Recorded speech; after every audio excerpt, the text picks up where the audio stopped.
News: explosion rocks venue of Gateway Games 2024 in Ogun State. CBN takes cautious move, retains monetary policy rate at 27.50%. And as Labour Party crisis lingers, Abure faction threatens to expel Represent House of Reps member Afam Ogene initiate his recall. Many thanks for joining us on News Now on TV 360 Nigeria. I'm Simi Saladikun. There was tension at the Alake Sports Complex, one of the venues of the ongoing National Sports Festival in Abeokuta, Ogun State, the Ogun State capital, following an explosion. Eyewitnesses say a gas truck supplying the complex's generating set suddenly caught fire, triggering panic among athletes and spectators nearby. The development triggered panic, of course, as we earlier said, for the athletes and spectators who scampered to safety to avoid being caught up in the fire. No casualties have been confirmed.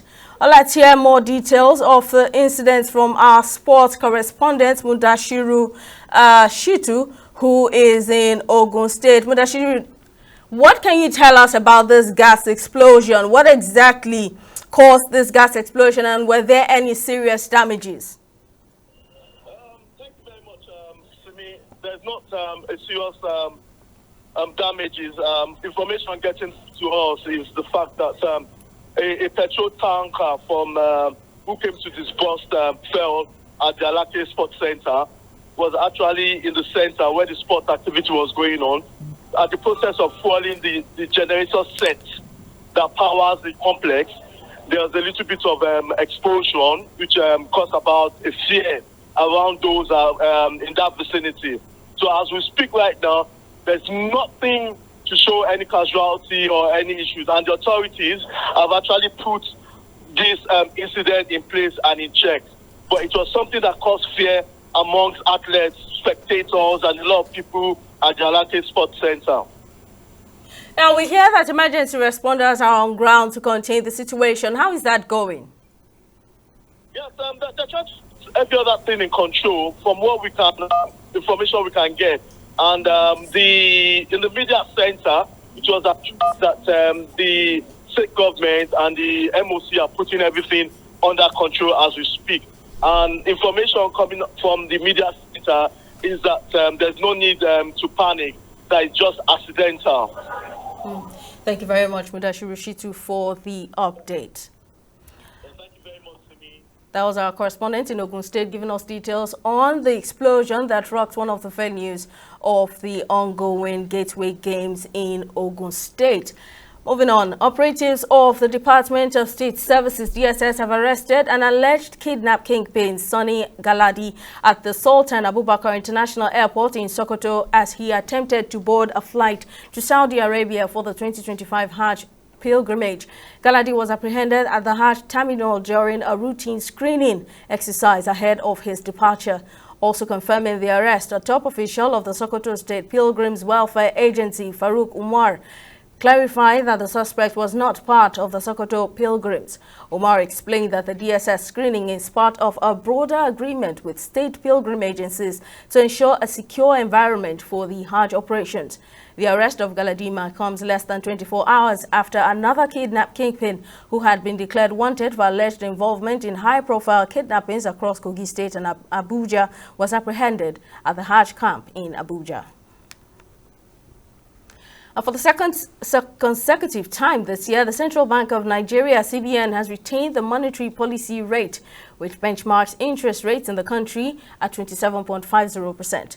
This decision is part of outcomes of the Apex Bank's 300th Monetary Policy Committee meeting held on Tuesday, where the CBN Governor Olayemi Cardoso revealed that the committee retained the cash reserve ratio at 50% and liquidity ratio at 30%. Correspondent Tamilore Akinkwole has more details on the outcome of the CBN's MPC meeting. The CBN governor says the decision to maintain MPR at 27.50% was unanimous and reflects a conservative policy stance aimed at consolidating the effects of earlier tightening measures. He also said the committee noted the relative improvement in some key macroeconomic indicators, which are expected to support the overall moderation in prices in the near to medium term, such as the narrowing gap between Nigeria's forest market and BDC windows, as well as easing price of PMS. Retain the MPR at 27.50%.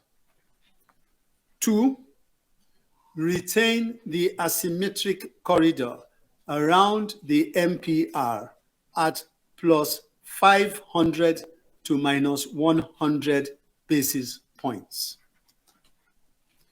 Three, retain the cash reserve ratio of deposit money banks at 50% and merchant banks at 16%. Referencing the latest inflation figures released by the National Bureau of Statistics (NBS), which eased to 23.71% in April 2025, down from 24.23% recorded in March, Cardoso commended the federal government's efforts in boosting food supply and addressing insecurity in farming communities, noting that these steps contributed to moderation in food inflation. However, the committee also acknowledged ongoing inflationary pressures, including high electricity tariffs, persistent foreign exchange demand, and lingering structural issues in the economy. This improvement was driven by both the oil and non-oil sectors, with the services sector being the major contributor. Gross external reserves increased by 2.85% to $38.90 billion as at 16th of May 2025 from $37.82 billion at end of March 2025. On the broader economic outlook, the CBN governor said the naira has become more competitive, attracting increased interest from foreign investors and boosting confidence in the economy. While acknowledging the challenges faced by the current leadership over the past 18 months, Cardoso assured Nigerians that ongoing reforms are geared towards correcting past policy missteps and restoring public trust in the central bank. There are a lot of areas that we literally need to reset completely and start all over again. And we're doing so. But those things do take time. They do take time. But what I want to assure you is that we will be consistent as we have been over the past 18 months. And we believe that once we continue in that direction, we will be successful in building back the trust that has been so badly eroded over a period of time. With the Monetary Policy Committee opting for stability over change, all eyes will now be on how inflation and currency markets respond in the coming months. Tamilore Akinkwole, TV360, Lagos. Principal partner at Wood Regent Court Consulting, Shegun Shokwiton, joins us on the news to lend his thoughts on the CBN's decision. Thank you very much for your time, Mr. Shokwiton. Now, Governor of the Apex Bank says the decision to retain the MPR is based on effect of earlier tightening measures. Now, in your opinion, have these tightening measures been effective in addressing inflation and, the economic downturn generally? Okay, great. So, in terms of the effectiveness of the policies in addressing inflation, I think honestly it's difficult to say because the underlying factors, the pressures that drive inflation in Nigeria, I'm not sure they've changed much. particularly, if you look at the cost push inflation versus demand pull, on the demand pull side, you've still got money supply running, out of control. We're still talking of money supply trending around 115 trillion naira, as against 56 trillion just 3 years ago, 2.5 years ago, actually. So it's still way too high. The other issues, the structural issues, security concerns that are driving food prices up, they're still there. So it's a mixed bag. However, there has been some stability with regards to two key drivers: exchange rates and the price of PMS. On those two fronts, we have had some stability and, in fact, some gains, especially for PMS. So it looks as if those two key issues have helped moderate inflation to a certain degree. Monetary policy wise, I think that we're still, just trying to see what can be achieved with regards to managing the money supply issue. But I'm not sure how effective it's been. Now, do you foresee a reduction of this NPR? And then what's your reaction to the CBN governor's statement that the Naira has now become more competitive? Well, how do you determine competitiveness? So if you look at purchasing power parity wise, the value of the Naira from a PP standpoint, you have to wonder whether we are competitive, because I think that from a PPP point of view, the Naira can buy far more than what the official rate is saying. So if we really want to talk about competitiveness, we have to talk about the value that you can create with every Naira versus the value that you can create maybe with every dollar or with every unit of other currencies of countries around the world. So, but I think that in terms of managing stability, in terms of managing transparency of the markets, in terms of managing the price determination process, absolutely, we've gotten to a point now where investment flows can come into the country with some level of assurance that there will be stability. So if you look at competitiveness from that perspective, the perspective that, if I want to compare the Nigerian economy, the Nigerian economic environment, the market dynamics in Nigeria, I want to compare that to maybe Ghana, I want to compare that to South Africa, maybe Egypt, then yes, you would say that things are much better now than where we were 2 years ago. So we can attract portfolio investors better now just because of the measures that the central bank has put in place in terms of the forex code and transparency, price mechanism, and all of that. So from that perspective, I would agree with the CBN governor.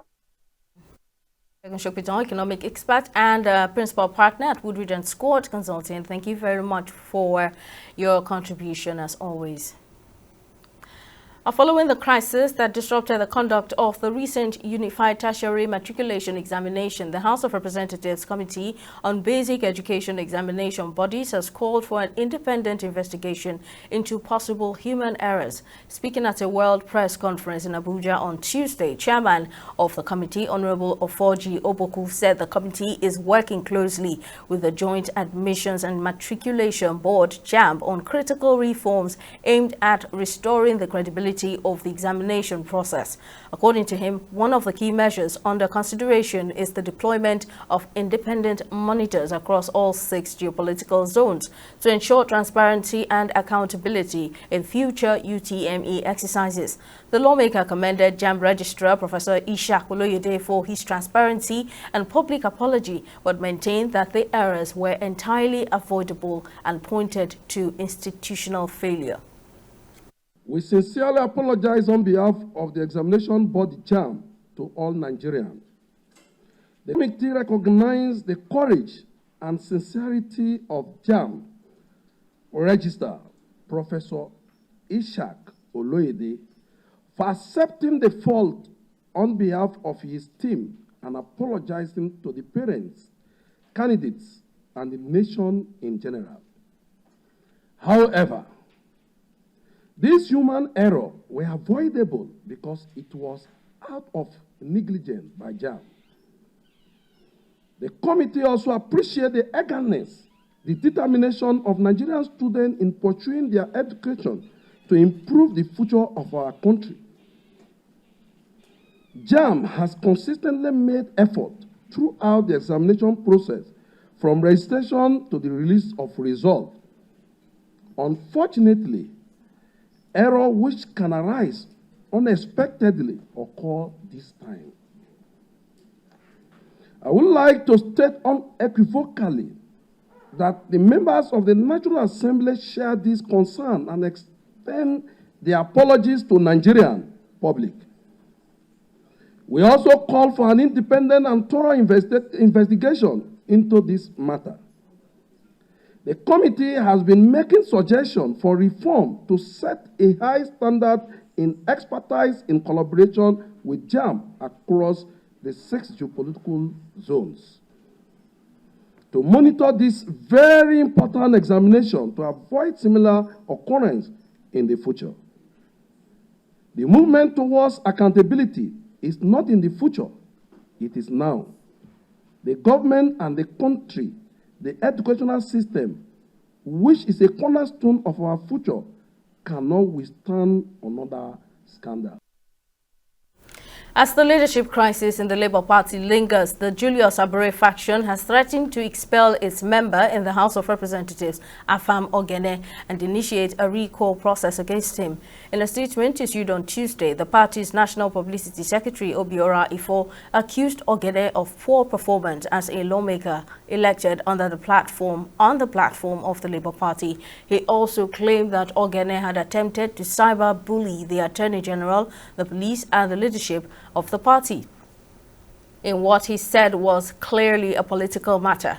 Ifo also called on the police high command to immediately invite and interrogate the lawmaker to disclose the source of classified document he purportedly obtained from the office of the Attorney General of the Federation. We'll go on a short break, but still to come. Hungarian lawmakers approve bill to quit International Criminal Court. Stay with us for details.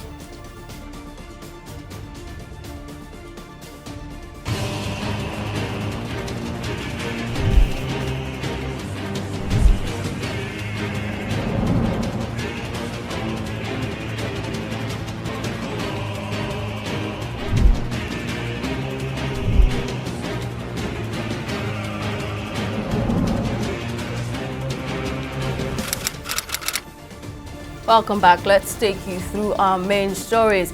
Tension heightened at the Alake Sports Complex, one of the venues of the ongoing National Sports Festival in Abeokuta, the Ogun State capital, following an explosion. Eyewitnesses say a gas truck supplying the complex's generating set suddenly caught fire, triggering panic among athletes and spectators nearby. We also informed you that for the second consecutive time this year, the Central Bank of Nigeria has retained the monetary policy rate, which benchmarks interest rates in the country at 27.50%. This decision is part of outcomes of the Apex Bank's 300th Monetary Policy Committee meeting held on Tuesday, where the CBN Governor Olayemi Cardoso revealed that the committee retained the cash reserve ratio at 50% and liquidity ratio at 30%. In case you missed any of our news bulletins, or for more updates, you can catch us on Limex World TV and AVO TV, or log on to our website on www.tv360nigeria.com. You can also follow us on our social media platforms on Twitter, Instagram, and YouTube at TV360 Nigeria, or download our mobile app on Google Play Store, Huawei App Gallery, and Apple Store. On Facebook, we're at TV360 Online.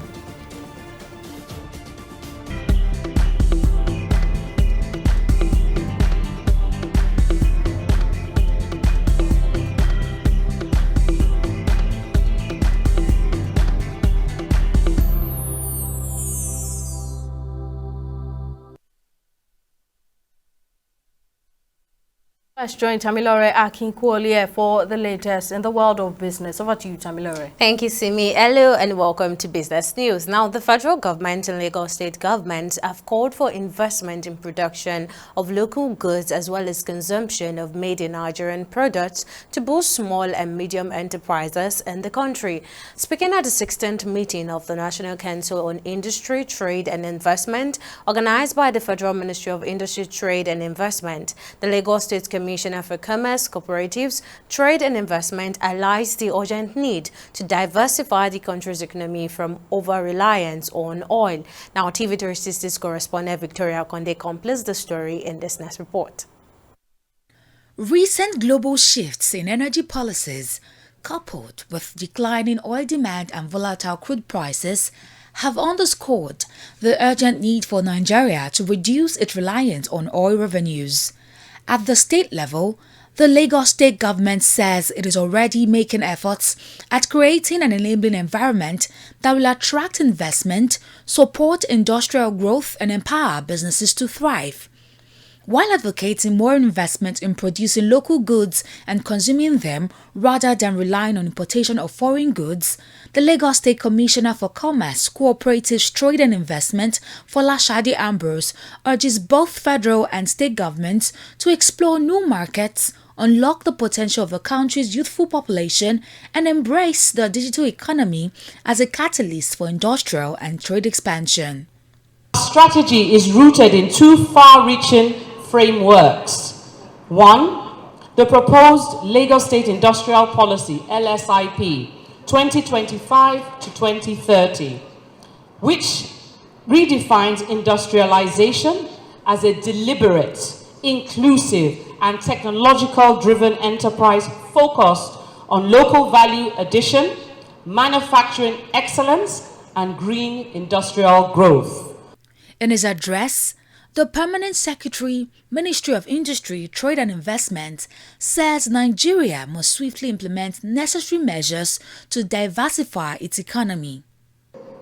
Build up labor-intensive sectors, all right?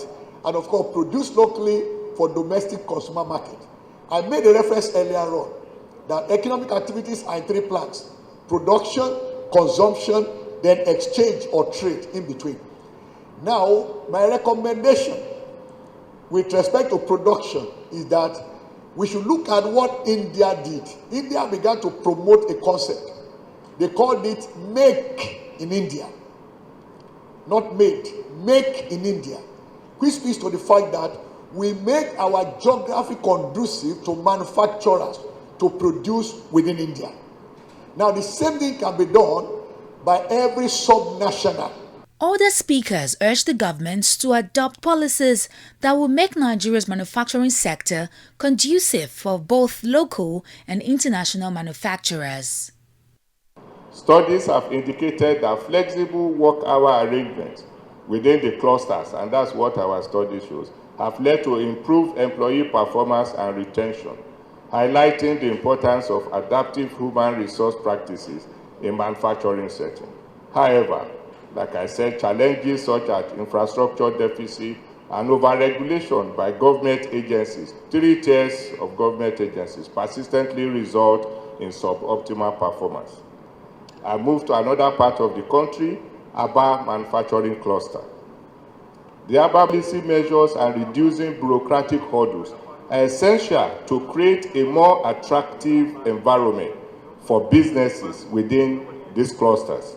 Provision of tax incentives can encourage investments and growth, simplifying trade procedures and reducing import duties on raw materials will lower production costs and improve competitiveness. All the speakers say Nigeria has the potential to become #1 in Africa in the industrial sector. They also call on the government at all levels to aggressively explore the non-oil sector, which they argue holds strong potential for revenue generation, job creation, and economic transformation. Victoria Akonde, TV360 News, Lagos. We're going to short break here and be back with stock market reports.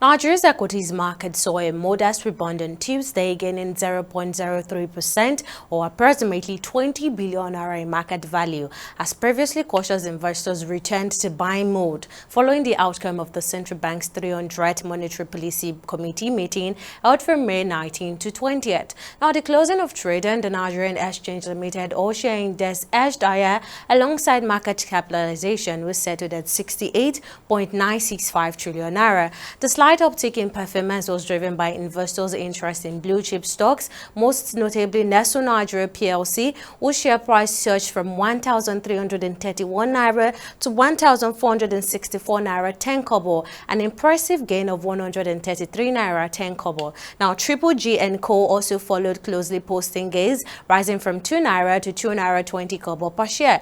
Market activities also gained robust, with 497 million shares traded in 18,795 deals, amounting to a total value of over 13 billion naira. Now, switching to the global scene, it was a mixed day in the international market as the UK FTSE and Japan's Nikkei closed in positive territory, while the US Dow Jones Industrial Average slipped into the reds, reflecting cautious investor sentiment on Wall Street. Meanwhile, in the foreign exchange market, the naira held steady on the parallel market, trading at 1,615 naira to the US dollar, 2,050 naira to the Great British Pound, and 1,710 naira to the euros, unchanged from the previous day's rate. And that's it on both business and stock market updates. Back to you, Simi, for the rest of the news. Thank you, Tamilare. In other countries, Hungary's parliament has approved a bill that will start the country's year-long withdrawal process from the International Criminal Court, which Prime Minister Viktor Orban's government says has become a political court rather than an impartial court. Orban's government announced the move on April 3, shortly after Israeli leader Benjamin Netanyahu arrived in Hungary for a state visit in a rare trip abroad in defiance of an ICC arrest warrant. Hungary has rejected the idea of arresting Netanyahu for war crimes in Gaza and has called the warrant brazen. The bill to withdraw from the ICC passed on Tuesday with 134 members voting in favor against 37 against. The ICC's presidency of the Assembly of State Parties has expressed concern at the move. On sports, the technical committee of the Russian-Saudi League has selected 5 nominees for the Player of the Season award, as announced by the league's official account on social media platform X. The shortlist includes French striker Karim Benzema from Al Ittihad, Al Hilal's winger Salem Al Dosari, Portuguese star Cristiano Ronaldo, the captain of Al Nassr, Brazilian defender Roger Ibanez from Al Ahly, and Argentine midfielder Christian Guaca of Al Shabab. The selection was based on the league's eligibility criteria, which requires nominees to have participated in at least 40% of their team's total league matches, regardless of position or nationality. And that's it on News Now. Thank you for watching. We'll see you again next time.